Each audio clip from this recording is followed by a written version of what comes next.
Hello everyone, greetings from wherever you're watching us from. My name is Max. I'm here to introduce you something new, a new show on our channel called For the Love of Ugandan Weddings. This show is here to take you through how better we can make our wedding industry, how we can go about certain challenges in the wedding industry. And on this show, we are going to be hosting several individuals, people who have been in this industry for some time, people who have experience about the industry. I'm sure you're going to enjoy it. Stick with us. We have a lot in stock. And I'm not here alone. I'm here with my colleague Juma. We are going to be sharing a lot.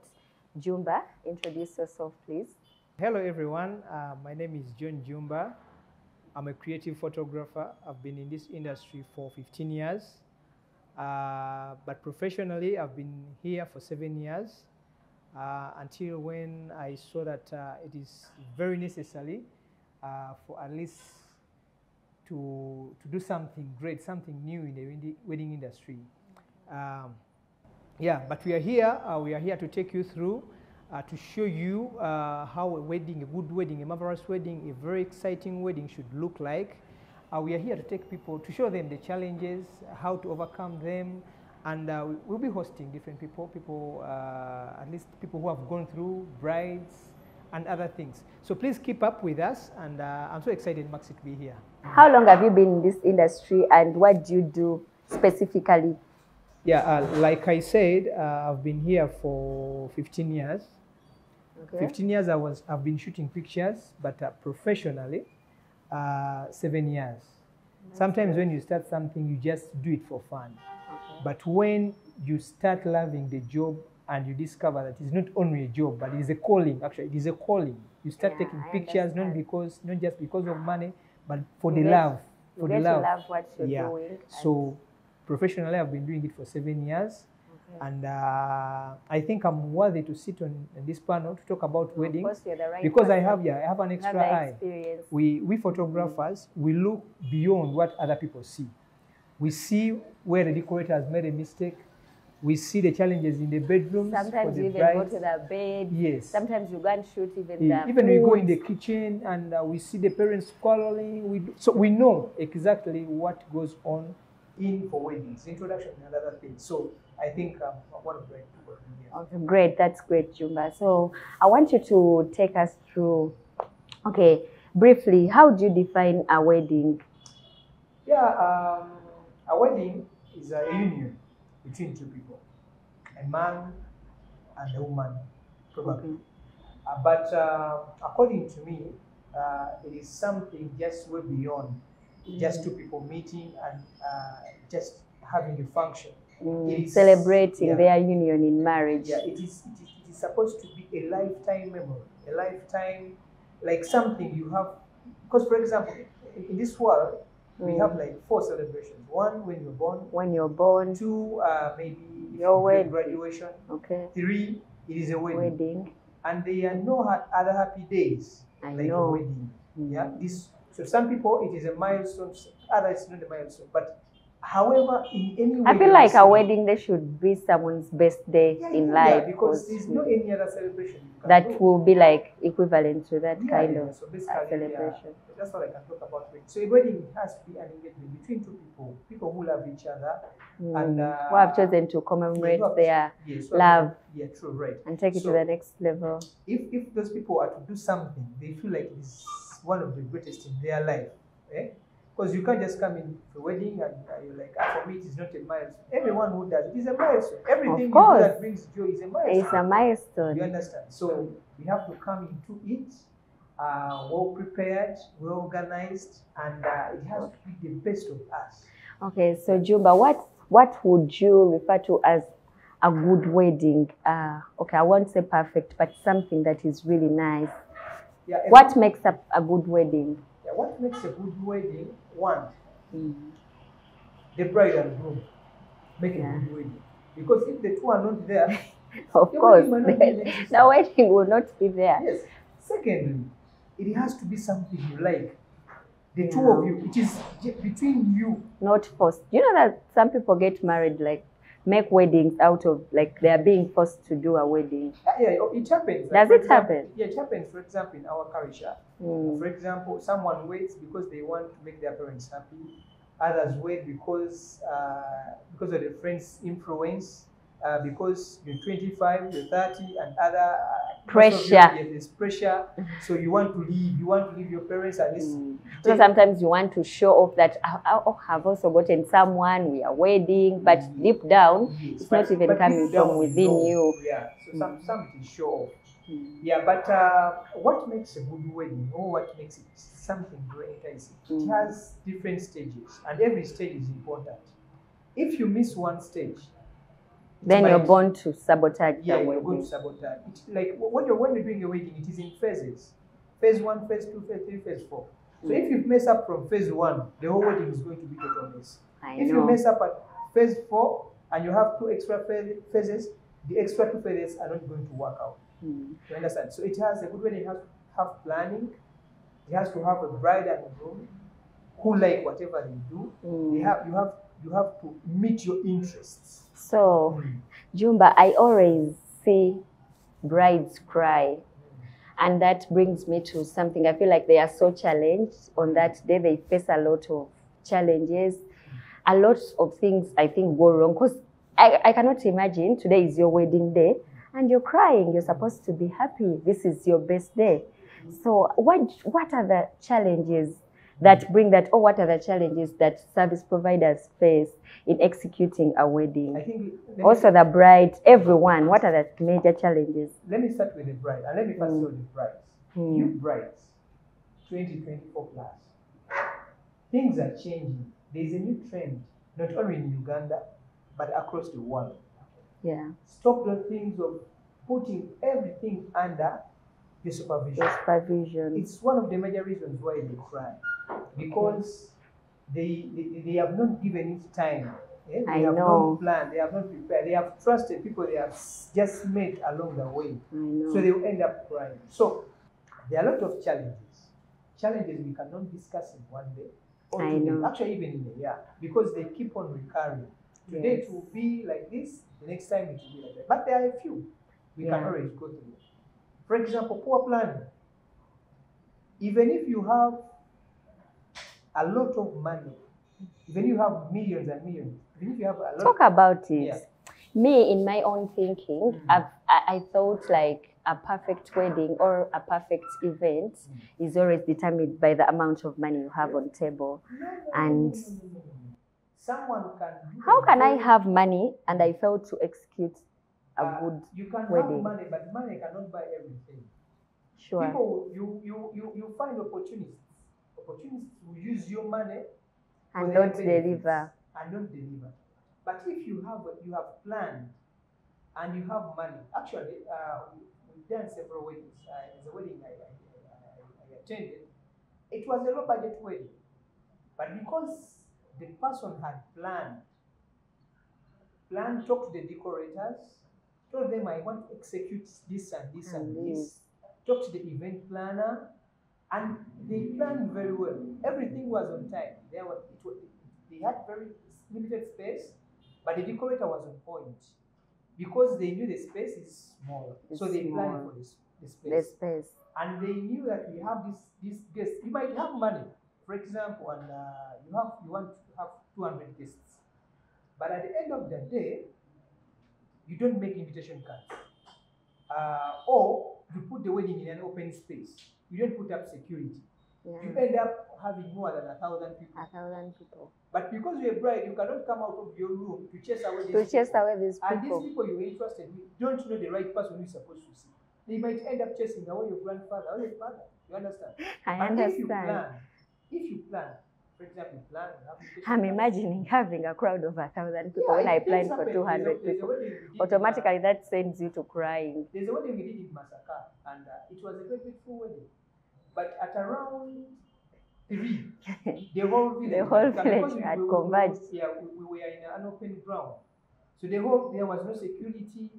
So things started. It was like an open wedding, Boys started coming, started grabbing people's phones. So oh God, that must have been terrible. According to how it looked like, there was a lot of money invested. But money didn't have value. So whenever you put in money for a wedding, it has to have value. Value. Okay. So planning is one of the things that a person should consider. So two, unnecessary competition.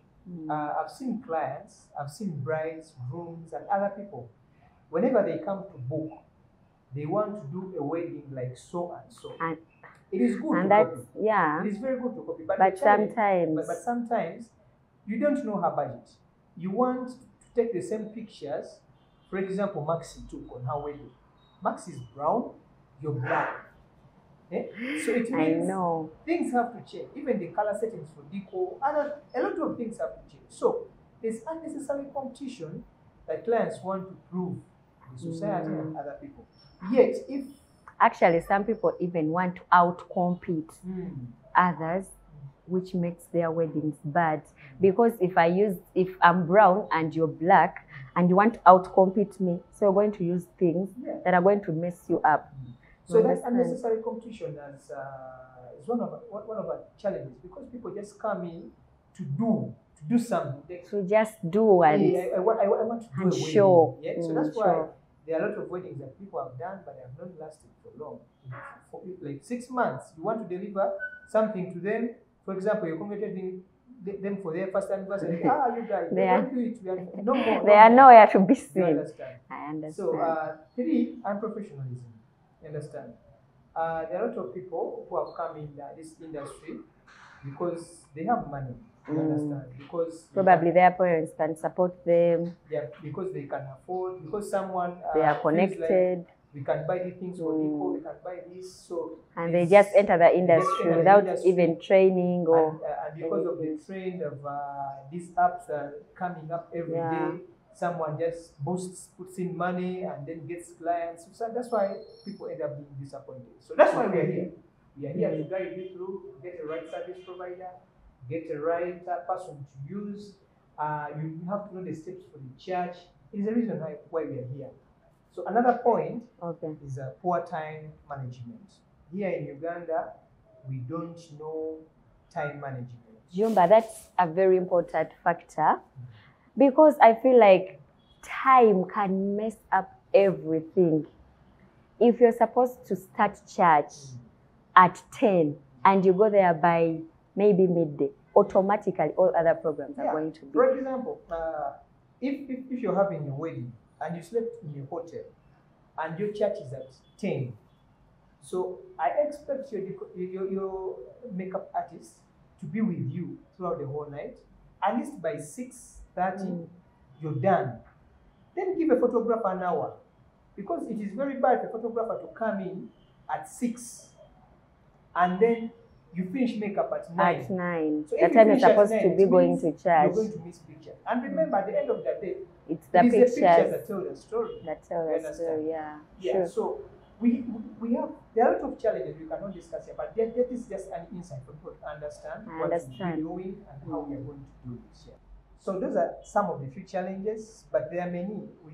I can't outline them. They are like 1,000, because what I experienced is totally different from what the decorator is experiencing, and it's totally different from what the event planner is experiencing. So they can all take us through their challenges. So like this show, like I told you at the beginning, this show is here to help you overcome all those challenges that Mr. Juma has mentioned about, so that you're able to execute a perfect wedding, something that is going to last forever, something that is going to stick in your memories, something that you will live to have joy for, something that is nice. So this is the purpose of this show, and we are going to be bringing in more people. Yeah, actually, we are here to guide you through from all stages of doing a perfect wedding, like how you have to start, from start to finish, how to avoid mistakes, and how to overcome whatever could have disturbed you, to know the right place to go to and who to talk to. Yeah, that is the purpose of this show. So after taking us through some of the challenges, after giving us an insight of some of the challenges in the wedding industry, in the events industry, what do you think should be done to overcome some of those challenges? Yeah, one, the clients or the bride and groom they have to know what they really want. Because Yeah, when you that's don't very know, important. when you don't know what you want, the service provider will deliver to you What they want or what they know. You understand? That is one. Two, remember, this is yours. It is not ours. Not anyone's, but yours. So you have to have an insight of what you want and Before how you it even should look start. like, even before you start. It is very ashamed, Max. It is your wedding day. You want it next year. But even you can't describe the kind of gown you want to put on. You don't know even the kind of cake you would like to have. You don't know even the setup. How would you that? But you just want to jump like. onto something, Yes. and at the end of the day, So, you want it to be perfect. Because it is up to them, they have to give us a vision of what they want. You have to give us a vision of how you want your wedding to look like, so that for us we just interpret it with whatever is existing, with the trend. We have to just get the trend and merge it with what you want. Exactly. Secondly, another issue, you're not marrying for your parents, for your brother, for your sister. Don't let them push you to what they want. For example, this is very, very, very important, because most people, I see, you want to do a wedding or you want to do an introduction, and then it's like you're serving interests of your parents or your siblings. Because me, I did this and this, I also want you to do the same. But I could be having something different in my mind. Yeah. But you're coercing me to do what you did. That is very bad. At the end of the day, I think on my wedding day, I may not be happy because of that. Because of my interests so, are not served. Guidance is not bad, but guidance, at least with a line or with a lead, is at least good. You understand? If you have something, how you want it to look like, let these people will give you knowledge, but it's you to decide. You understand? It stays on you. Then another point I could talk about, like a solution, would be at least start looking for vendors as early as possible. As early as possible. Yes, as early as possible. Early booking. Yeah. So that will take me to a question. How early am I supposed to book my vendors or my service providers? As soon as you discuss with your husband that, as soon as you agree on the date. Because me, if I have my money, I can be like, can't I book a photographer or like a decorator 1 month? Yeah, because if they, it is true. If they tell you, if someone tells you, I want to marry you, and you just rush to the service provider, that would be wrong. But as soon as you agree, the two of you, that on 13th of May 2026, we'll be married, source service providers. Get decorators like 1, 2, 3, 4, the ones that do things that you like. Start following them, streamline them. Go to the photographer, same thing, you understand? Start asking event planners, involve people, you understand? So as soon as they tell you that the day is this, then you should start booking your service providers. So Juma, as a photographer, before we wind up, what are the trends that are going on now? What is the trend between, if you compare the way how weddings were done before and how they are done now, what are the new trends? What are the new things that should be added today to make the weddings more interesting? Yeah, of course the trend will keep changing. Today, tomorrow. I remember back in the days, the way people used to decorate toilet papers and what. Clothes. Yes. Then it came changing. People started using those glittering things that we used on Christmas trees. Christmas. Disco lights everywhere. Yeah. Right now, the trend is about art and talent. Oh, yeah.